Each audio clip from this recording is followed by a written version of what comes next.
사도신경 신앙 고백하심으로 9월 18일 수요일 아침 새벽 예배를 살아계신 하나님 앞에 올려드립니다. 나는 전능하신 아버지 하나님, 천지의 창조주를 믿습니다.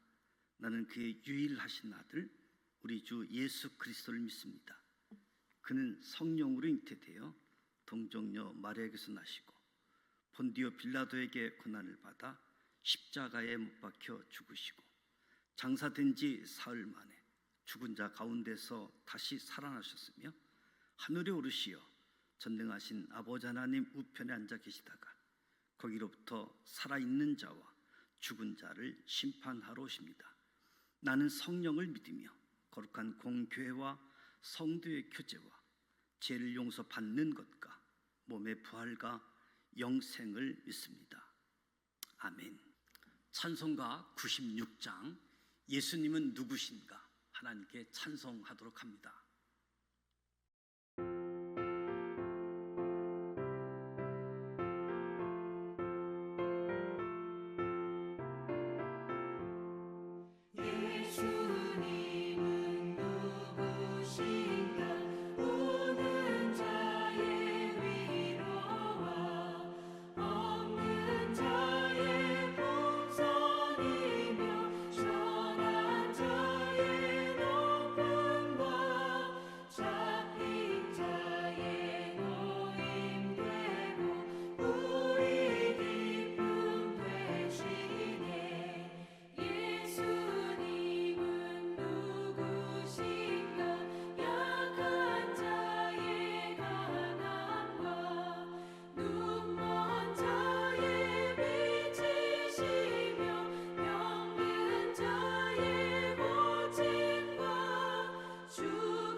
오늘 우리에게 주시는 하나님의 말씀은 신명기 25장입니다.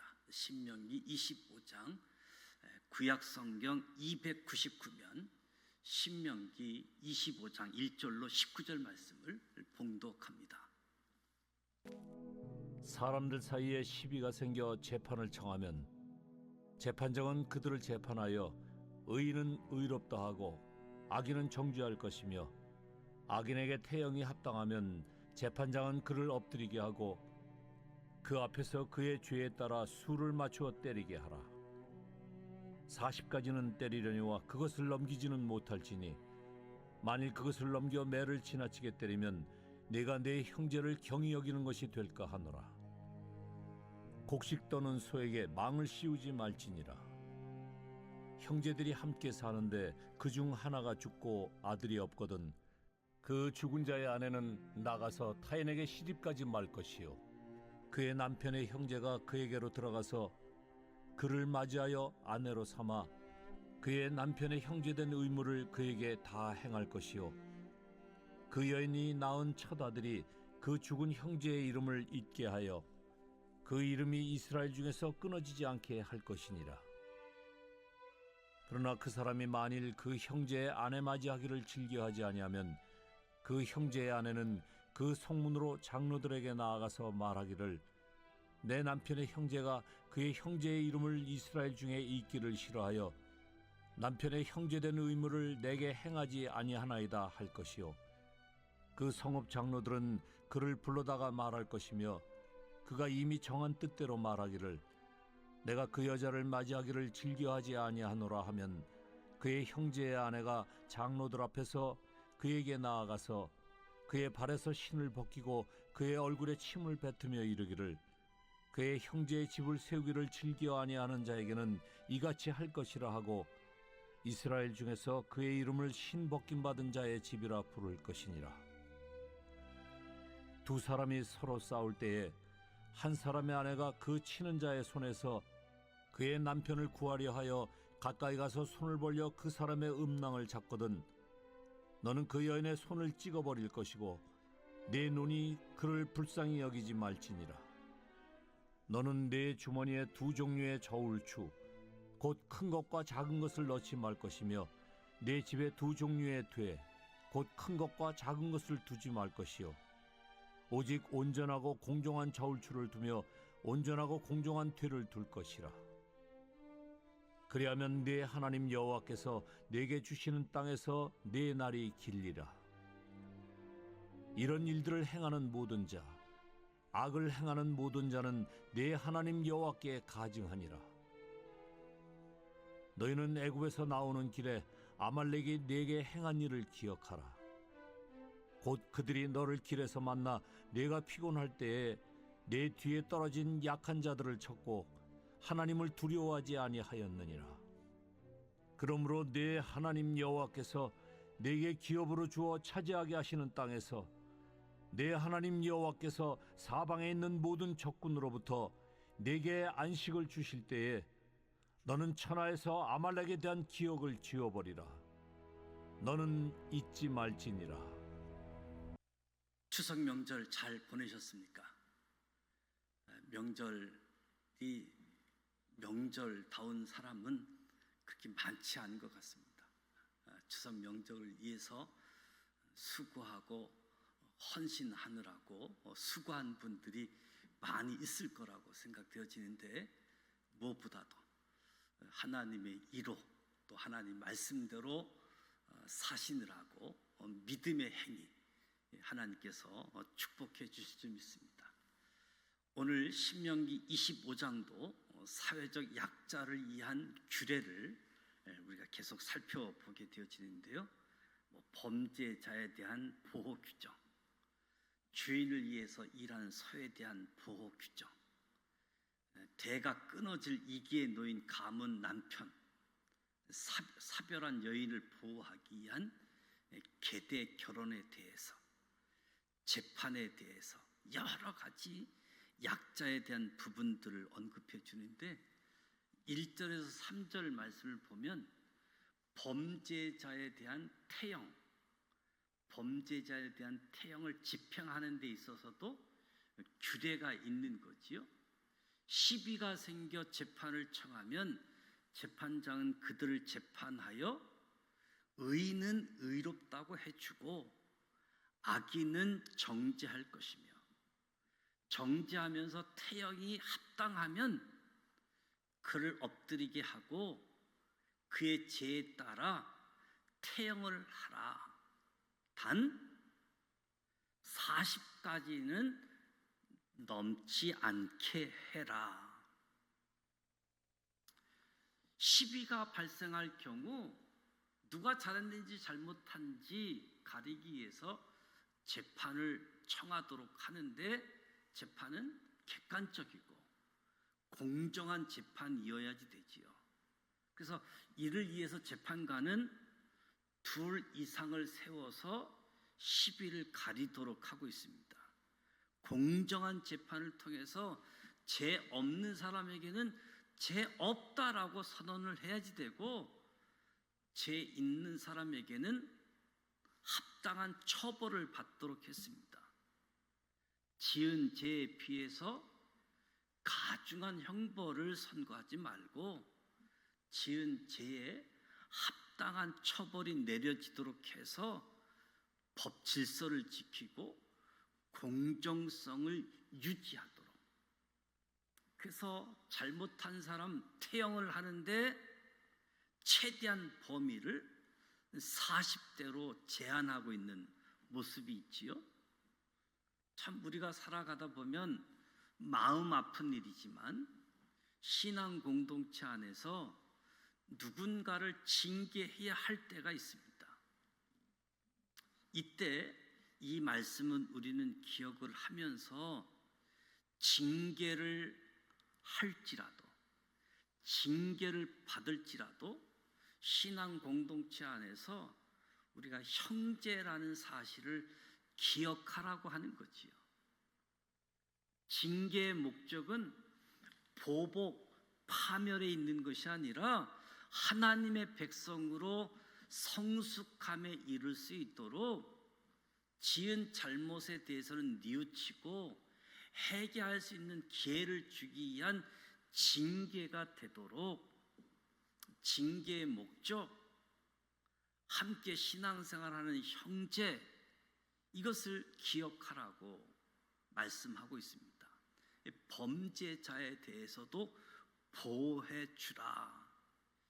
피해자에 대한 보호가 아니라 가해자에 대한 보호에 대해서도 하나님 말씀에는 놓치지 않고 있음을 보게 되어집니다.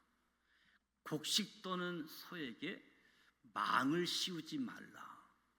짐승일지라도 주인을 위해 일하는 소에게 곡물의 일부를 먹도록 하는 것 당연한 것이다.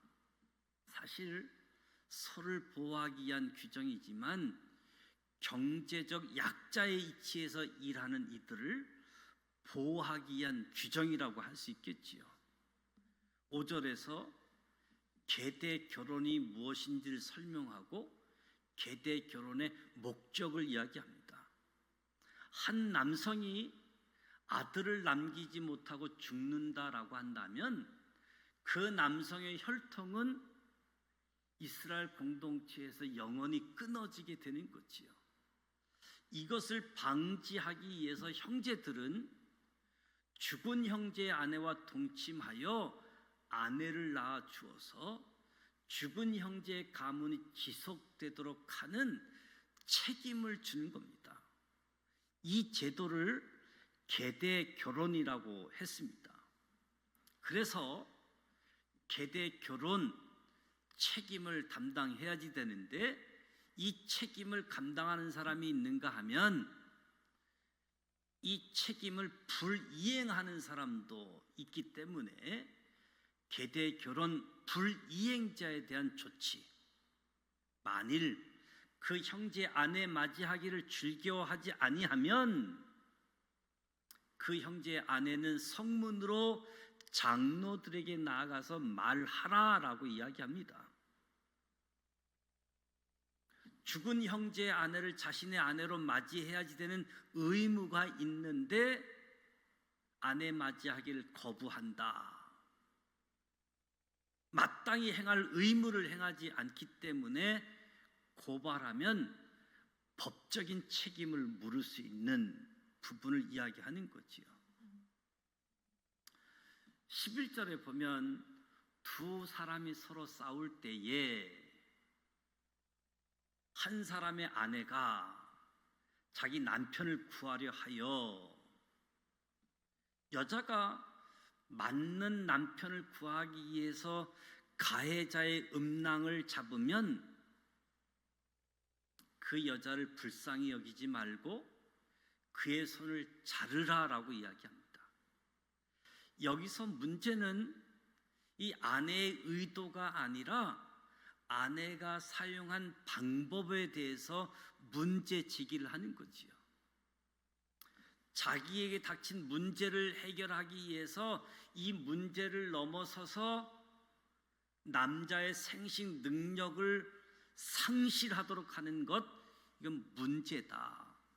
그러니까 아무리 의도가 선하다 할지라도 거기에 사용한 수단이 누군가에게 치명적인 해를 가한다라고 하면 용납할 수 없다는 거지요. 목적은 수단을 정당하지 않는다. 이런 일들이 오늘날 정당방위에 해당하느냐, 정당방위에 해당하지 않느냐, 이런 논란들이 주어지게 되어지는데, 정당방위의 선을 넘는 것, 이것은 보호받지 못한다라고 이야기하는 거지요. 상거래에 있어서 온전하고 공정한 저울추를 사용하라, 이 규례를 말씀하고 있는데, 율법은 상인들에게 어떤 경우에도 공정한 저울추와 대를 사용하라, 저울추와 대를 사용하면서 속이지 말라라고 이야기하는 거지요. 물건을 매매할 때 상인은 정확한 저울추를 사용할 것을 규례해 놓고 있는 거지요. 그래서 하나님께서는 정직한 상인으로 살아가는 하나님의 백성에게는 복을 주시겠다, 그리고 주신 땅에서 장수할 것이다 라고 약속해 줍니다. 그럼 반대로 다른 사람을 속이고 부당한 이익을 취하는 악을 행하는 사람들, 하나님께서 가증히 여기신다고 말씀하고 있습니다. 한마디로 하나님의 백성다운 구별된 삶으로 부르셨기에 구별된 삶으로 살으라, 정직한 상인으로 살 것을 말씀해 주고 있습니다. 그러면서 잊지 말라라고 이야기하는데, 무엇을 잊지 말라고 하느냐? 너희가 애굽에서 나오는 길에 아말렉이 내가 행한 일을 기억하라. 아말렉이 이스라엘에게 행한 악은 출애굽 후 시내산에 이르기 전 루비딤에서부터 시작되었습니다. 이스라엘을 습격했지요. 이 일 이후로 하나님께서는 이스라엘에게 아말렉 족속이 멸종될 때까지 자손 대대로 그들을 치라고 명령합니다. 아말렉 족속이 행한 일을 기억하라. 이스라엘이 피곤했을 때 공격했고, 무리에서 뒤처져 있는 약자들을 쳤고, 무엇보다 저들은 하나님을 두려워하지 않는 사람들이다. 저들이 행한 일들을 기억하면서 저들이 멸종할 때까지 치라라고 명령합니다. 한마디로 아말렉은 반이스라엘, 반인륜적, 그러니까 반이스라엘, 반인륜적이라고 하는 것은 반하나님이었다는 거지요. 하나님을 대적했다는 사람들이라는 거지요. 그래서 아말렉 족속을 도말하라, 천하에서 아말렉에 대한 기억을 지워버리라, 도말하라라고 이야기하는 겁니다.